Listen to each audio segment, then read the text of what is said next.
भूचाल आया है। कभी इजराइल के कट्टर समर्थक माने जाने वाले देश इटली ने क्या सारे समझौते इजराइल के साथ खत्म कर लिए हैं? क्या मेलोनी इतनी ज्यादा नाराज हैं कि वो इजराइल के साथ अब कोई भी समझौता नहीं करना चाहती हैं?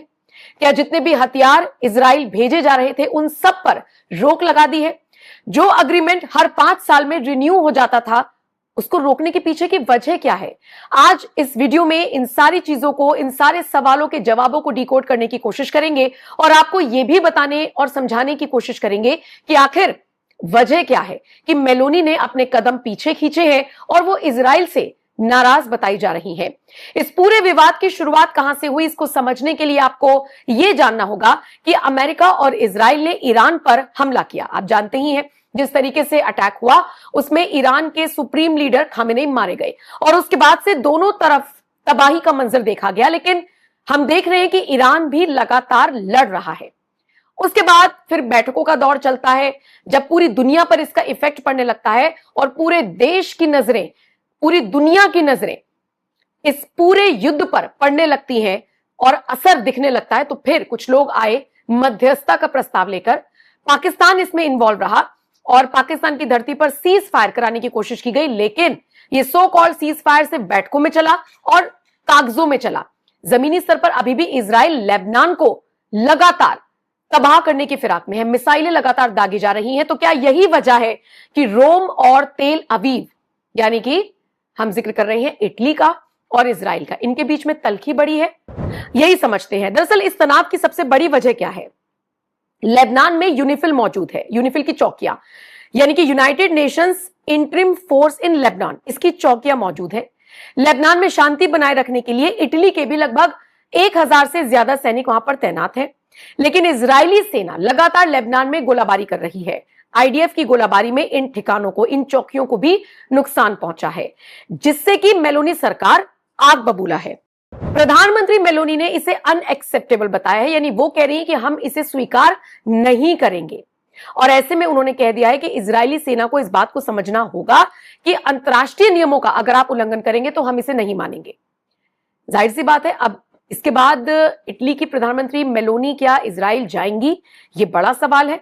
वहां की लीडरशिप को उन्होंने साफ संदेश दे दिया है कि आपके हमारे संबंध खत्म हो रहे हैं भाई, अगर आप इस तरीके से बमबारी करेंगे तो। सबसे बड़ा कदम इस दौरान अपनी नाराजगी जताते हुए इटली ने जो उठाया है वो ये है कि हथियारों के नए समझौते पर रोक लगाती है, यानी इटली की तरफ से इजराइल को हथियार नहीं भेजे जाएंगे। अमेरिका और जर्मनी के बाद इटली ऐसा तीसरा देश है जो इजराइल को बड़े पैमाने पर हथियार प्रोवाइड कराता है। तो पुराने सौदे जो चल रहे थे उन्हें तकनीकी आधार पर धीरे धीरे कम किया जा रहा है।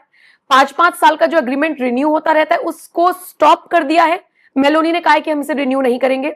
इजराइल को हथियारों के निर्यात के लिए दिए गए सभी नए समझौतों को निलंबित कर दिया है। ये इटली की जो प्रधानमंत्री है मेलोनी, उन्होंने संसद में इस बात की घोषणा की है। सवाल ये उठता है कि इसके पीछे का प्रमुख कारण क्या है? 2 मेन कारण इसके पीछे समझ में आ रही हैं। एक तो घरेलू राजनीति। इटली की विपक्षी पार्टियां लगातार आरोप लगा रही हैं, मेलोनी पर सवाल खड़े कर रही हैं कि जो गाजा में मार रहे हैं इजरायली सेना और हथियार यहां से जा रहे हैं वो गलत है, तो इजराइल को ब्लैंक चेक देना बंद करें, यह मेलोनी पर दबाव था। दूसरी वजह यूरोपीय संघ की भूमिका। फ्रांस और स्पेन जैसे देश पहले ही इजराइल की आलोचना कर रहे थे। इटली खुद को यूरोपीय राजनीति में अलग थलग नहीं रखना चाहता था, इसीलिए 2 स्टेट सॉल्यूशन की वकालत मेलोनी अब कर रही है, जिसका मतलब यह है कि एक स्वतंत्र फिलिस्तीन देश के पक्ष में वो खड़ी हुई नजर आ रही है। उनका सीधा कहना है कि ना उधर गोलाबारी करो ना इधर गोलाबारी करो, शांति से रहो। और वैसे भी लेबनान में तो इटली के भी जो सैनिक हैं वो तैनात हैं। अब सवाल आता है कि क्या सारे समझौतों को मेलोनी ने खत्म कर दिया है? टेक्निकली इसका जवाब है नहीं, सारे समझौते खत्म नहीं हुए हैं। इटली और इजराइल के बीच में जो कूटनीतिक संबंध है, डिप्लोमेटिक टाइज जो हैं, बने हुए हैं। साइबर सुरक्षा और ऊर्जा के क्षेत्र में अभी भी बातचीत चल रही है, लेकिन मेलोनी ने यह साफ कर दिया है कि अगर अंतर्राष्ट्रीय कानून का सम्मान इजराइल नहीं करेगा तो फिर दोस्ती कमजोर हो सकती है और हथियार देना तो हम बंद कर ही रहे हैं। इटली का यह जवाब या मेलोनी का यह फैसला बताने को काफी है पूरी दुनिया को कि यूरोप के जो पेशेंस हैं, यूरोपीय देश के जो पेशेंस हैं, वो अब टूट रहे हैं और वो चाहते हैं कि जल्द से जल्द इस युद्ध पर या ये जो सारी चीजें चल रही है इस पर विराम लगे। इटली का इजराइल के प्रति ये जो सख्त रुख है, ये वैश्विक स्तर पर सबकी निगाहें अपनी तरफ खींच रहा है। इजराइल हमास और हिजबुल्लाह के खिलाफ अपनी सुरक्षा की दुहाई दे रहा है, वहीं दूसरी तरफ इटली जैसे पुराने दोस्त अब पीछे छूट रहे हैं। आने वाले दिनों में देखना होगा कि नेतन्याहू इन शर्तों को मानते हैं जो मेलोनी ने रखी है या फिर जारी रखते हैं वो अपनी इस जंग को।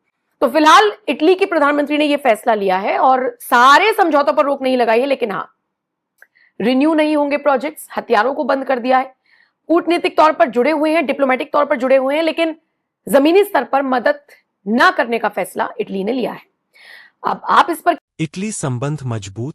भारत और इटली के बीच संबंध, जिसे सोशल मीडिया पर मेलोडी कहा जाता है, लगातार मजबूत हो रहे हैं।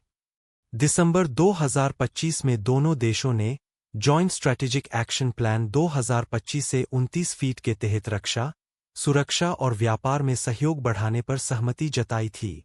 2026 में यात्रा। इटली की पीएम मेलोनी ने पीएम मोदी को 2026 में इटली आने का निमंत्रण दिया है, जिसे स्वीकार कर लिया गया है। इजराइल के साथ समझौते पर सस्पेंशन, जो खबर वायरल हो रही है, वह वास्तव में इटली द्वारा इजराइल के साथ रक्षा सहयोग समझौते डिफेंस एग्रीमेंट के नवीनीकरण को रोकने सस्पेंशन से जुड़ी है, जो अप्रैल के 14 से 15 2026 के आसपास की घटना है। इसका भारत से कोई संबंध नहीं है।